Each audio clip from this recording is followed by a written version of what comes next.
After exposure, what? A brief account of what processes every film goes through after it has been exposed and before it can be shown in any theater. By Charles Carter. Picture Play Magazine, March 1921. The process of developing films is not a mystery to the great part of the public who indulge in amateur photography. For even the pocket edition Kodak enthusiast has sometimes experimented with basins of developer and fixing bath. The method of developing motion picture film is thereby robbed of its glamour for a great many people. But of the procedure that follows, the making of the positive from the negative, developing, examining, cutting, and assembling the print, little is known outside of the laboratories where the work is done. Before the actual process of developing begins, the negative is sent to an examiner, one of whom is shown at work at the bottom of this page.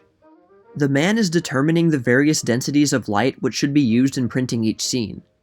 He must be an expert, for there is a wide range of difference in the lights used in printing, and he must be able to determine at a glance just which one of the 22 degrees of density will get the best results from the film.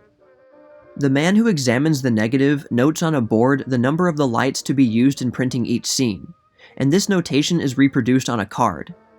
This card accompanies the negative when it is printed, and automatically operates the lights used. The positive print is made from the negative in lengths of 150 to 200 feet, on a machine such as the one shown at the top of the page. The mechanism of this specially built motor generator set is as delicate as the finest watch, having a meter that registers the slightest fluctuation of current. The greatest care has to be taken to ensure reliable current, for the slightest variation from the light density determined upon by the examiner will impair the film. After the positive film has been run through this machine, it is wound on flat square reels and is sent to the developing room, where it is immersed in the developer, washed, and then put in a fixing bath. The tanks which are used for this purpose are shown in an accompanying illustration. If the film is to be tinted, it is placed for a short time in a similar tank containing the color, red, sepia, blue, or green, as may be desired. The film is then sent to the drying room, where it is taken off the reel and wound on one of the large cylindrical drying drums, such as is shown on the preceding page. These drums are continually in motion to prevent settling of water on the film, which would afterwards show up in the form of spots. It takes about 20 minutes to dry a film. Throughout the plant where the raw stock is handled, and in the drying room, the temperature is always kept at the same degree by an air conditioning plant situated on the roof of the building, and operating through the floors, which are hollow.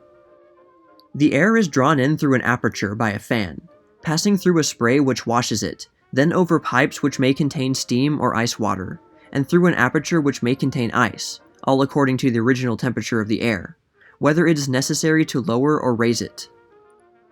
This same fan propels the air through the hollow floor into the room where it circulates, and is withdrawn by another fan providing a suction. The temperature is regulated automatically by a thermostat and placed in every room, and is connected to a bell. Should any change occur, this thermostat automatically rings the bell. When the film has been thoroughly dried, it is removed from the drum in big baskets and sent to the cutting room where it is assembled. Each reel is put through a polishing machine which removes all imperfections, and then it is sent to the inspection room. There it is shown in miniature by means of specially built projection machines. These machines throw a picture about a foot square on the wall, and are so constructed that if an imperfection is noticed as the reel progresses, the operator can stop the machine immediately and remove that part of the film. 6 inches of film can be cut from a motion picture without making a noticeable change in the picture when it is projected on the screen. After the film has been thoroughly inspected and pieced together, with the titles inserted in their proper places, it is wound on reels, ready at last for shipment. All of this work is done not on one print of each film, but on every print, and since there are usually 100 prints made of each picture, 500,000 feet of film must pass through all of these processes for every separate picture play. Each week, 3 million feet of film are used in the famous Players-Lasky Eastern Laboratory alone. This is, of course, the largest laboratory in the East, but the figure suggests the tremendous amount of film used.